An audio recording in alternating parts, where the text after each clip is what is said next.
Stalling by Squidman Escape. I've never felt comfortable in spaces with a lot of people. As a child, I'd end up wandering off by myself or bumping into something or mumbling too much, leading to my parents yelling at me for half an hour at home. Maybe they wanted to challenge me to act normal, but it just made me instinctively avoid situations where I could mess up. 3 days ago, my parents told me to drive to the mall and go inside. Once I arrived at the parking lot filled with cars and people, I was terrified of hitting someone or getting hit. After parking at the very edge, trying to calm down, I figured I'd feel comfortable enough to get out after spending a little time alone in my car, but ended up waiting until the sun was just above the horizon and the mall was almost closed. I walked to the mall and neared the doors once, twice, thrice, but I couldn't bring myself to go inside. I felt like if I messed up, bumping into someone, stepping on someone's foot, acting too afraid, it'd get back to my parents somehow and they'd yell at me even though I went into the store. I went back to my car after the third attempt and sat there even after the other cars were gone and the sky and the mall were both dark. When my father called, he asked me how the mall was. I stammered something about how the stores looked nice, but he knew I was bluffing. I stared at the horizon as he started loudly scolding me, wishing I was anywhere else. That's when I noticed the details of the mall and space around it slowly fading into the black, as if the night sky was swallowing them. I told my father about it, but he was hung up on the fact that I hadn't gone into the mall. Ignoring his rant, I started driving towards the advancing darkness, half hoping I could get him to stop yelling at me if I brought up something more interesting. My mother was yelling at me too by the time I reached the edge of the darkness. From a closer vantage point, I found it eerily pretty. The darkness advanced almost like it was pulling itself across the ground. It left light sources and paint on the ground untouched until almost the last second, so it looked like they were floating in the void. Combined with the pitch-black sky, it looked like a wall of ink was covering the entire world. I snapped a picture with my phone and sent it to my parents. In response to this terrifying, beautiful phenomenon, my mother scoffed that the picture was how the area normally looked. My father whined that I had to focus to get into the mall. Before I could take more pictures, the car started sputtering. The edge of the darkness had reached the car, while I hadn't been paying attention, and even as I backed out of range, inky tendrils were already climbing up the hood.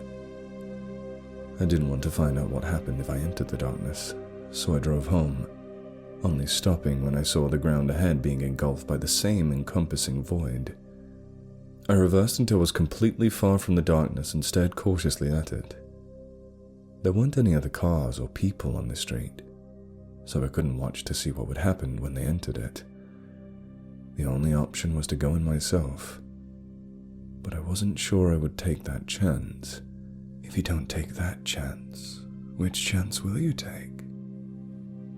I felt like I'd heard someone whisper into my ear, but I couldn't remember what the voice sounded like. As I looked around in alarm, more whispers trickled into my brain. I've watched you for quite a while, and I can confidently assert that nobody else will give you any chances. Think of the choices your parents make which determine the course of your life. When do you get a say in these things without them being undermined? It was true that rarely, if ever, I had any say in what I did. If I objected to anything, my parents would badger me until I gave in. I figured that was normal.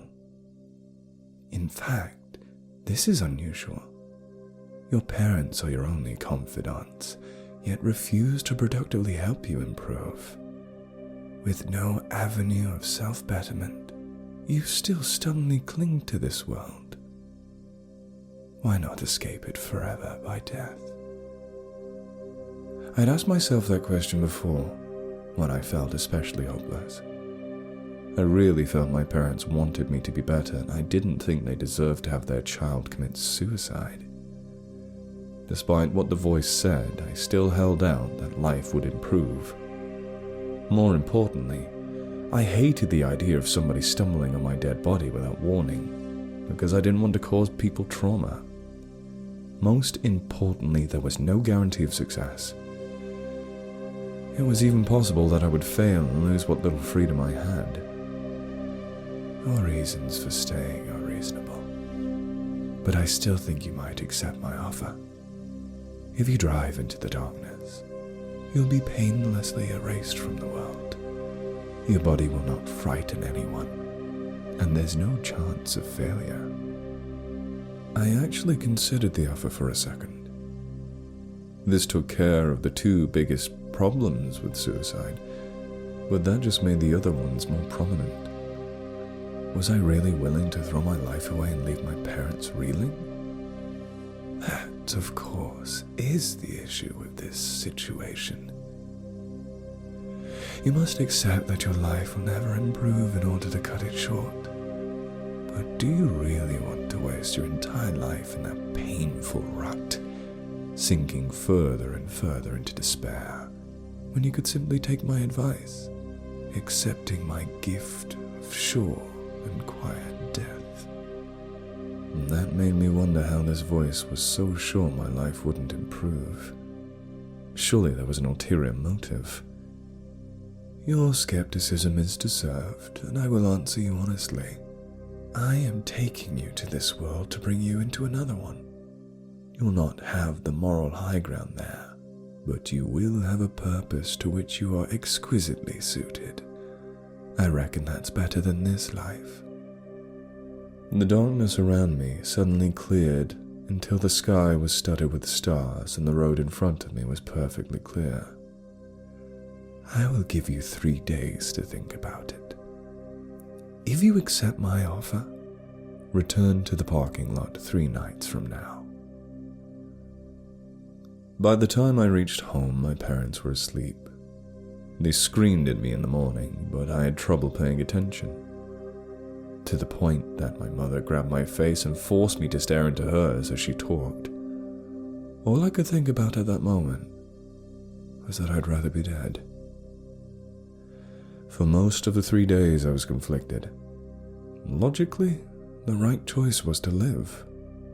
The voice had no proof my life wouldn't improve, and I had no proof it wasn't lying about everything.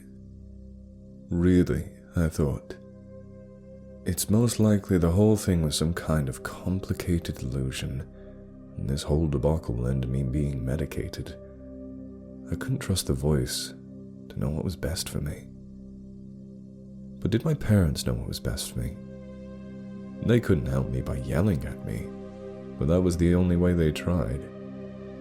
I decided to be assertive, just once, and say I wanted a different breakfast from theirs. My parents screamed at me for expecting an entirely separate dish, and they didn't stop until I was crying. They also refused to discuss my encounter with the encroaching darkness, either beginning to complain about something else or making some kind of loud noise which startled me, like barking at me to shut up or slamming a cabinet. I normally try to assume the best of them, but I started to wonder if that was the wrong reaction. It all came to a head on the 3rd afternoon, in other words, this afternoon, when I blurted out that I wanted to die. My parents were furious, bringing up how much work it took to raise me and how it would only hurt others if I died, while periodically insulting me for entertaining this idea. Then my father said something which cemented my final decision. You want to die, but you don't want to go into a mall. When they were done, I ruminated on what he said. I did want to feel comfortable in malls, but I also wanted to make my parents happy. Whether I went inside or stayed outside, they yelled at me. It dawned on me that they were doomed to be unhappy with me, and I had to ignore them. I chose not to go to the parking lot. Instead, I stayed in my room as day turned to night and made a list of the things I was afraid of doing. Every time the fear only stemmed from upsetting my parents, I wrote down the date on which I'd do it. I couldn't remember the last time I felt so invigorated. That's when my mother raced into my room and frankly asked if I knew anything about the darkness slowly engulfing the house. She explained my father had tried to go through the darkness to get outside and find help, but he wasn't back yet. As we sat in my room, my mother finally listened to me talk about the darkness without interrupting. Explaining what had happened made me happy, even though my mother undercut those feelings seconds after I finished by saying she didn't regret yelling at me. Neither of my parents had ever hit me, untrue, and people were going to act far worse than them when I got older. I decided to try something I'd never done before. I started loudly scolding her about yelling at me instead of figuring out better ways of helping me deal with stress, and blamed her for my anxiety about doing things. She asserted that I had to toughen up or I wouldn't be able to live without her, and I responded by saying my life would have been better without her. I honestly didn't mean it, but that's what I said. She slapped me, and when I pointed out she had hit me, she slapped me again, after groaning that she shouldn't have listened to me. She walked into the darkness to find my father, ignoring my protests and twisting out of my grasp as I tried to hold her back. I was alone with the darkness once again. As I watched it through the door frame, I was confused as to why it had followed me into the house. Forgive me. I believed you would come to agree with me without your hand being forced. I never intended to respect your decision if you did not. I am no longer willing to humor you. That said, I am still holding out that you would enter the void willingly. Take as much time as you need. The darkness did not advance through the door. I threw a lot of things into the void, like socks and comic books, and they disappeared after a few seconds. Curiosity inevitably led me to stick my foot into it. The inside of the void felt exactly the same as the room until it felt like needles were being shoved into my foot. When I stumbled backwards, the parts of my foot which weren't covered with inky black were bright red. I felt searing pain when the black disappeared and left gashes in my flesh. If I had truthfully expressed how painful the darkness would be, would you have entered it? If you had gone further into it, you would have died almost as soon as the pain began, like your parents did. I'd assumed my parents wouldn't be affected by the darkness, and I finally started crying as I thought about how awful their last moments would have been. I implore you to look at this as an opportunity. You are no longer tied to this world by your parents, and can move to the next without guilt or regret. If I recall correctly, you have no other reason not to enter the void. 3 days ago, the voice was correct, but now I have one more reason: spite. My parents, for all their faults, at least claimed to be helping me. The voice just wants me to die, even killing my parents to achieve it, and at this point, I hate it enough to starve myself to death just so it doesn't win. Almost the entire room is covered in darkness now, so even though I'm technically able to avoid entering it, I have to barely move in practice. The voice keeps begging me to enter the void willingly, as if I'm not dying of starvation just to make it suffer. If the voice really watched me for so long, it should have watched me constantly fail to enter a mall. I am bad at many things, but I've decided my last act on Earth will be a testament to how good I am at stalling.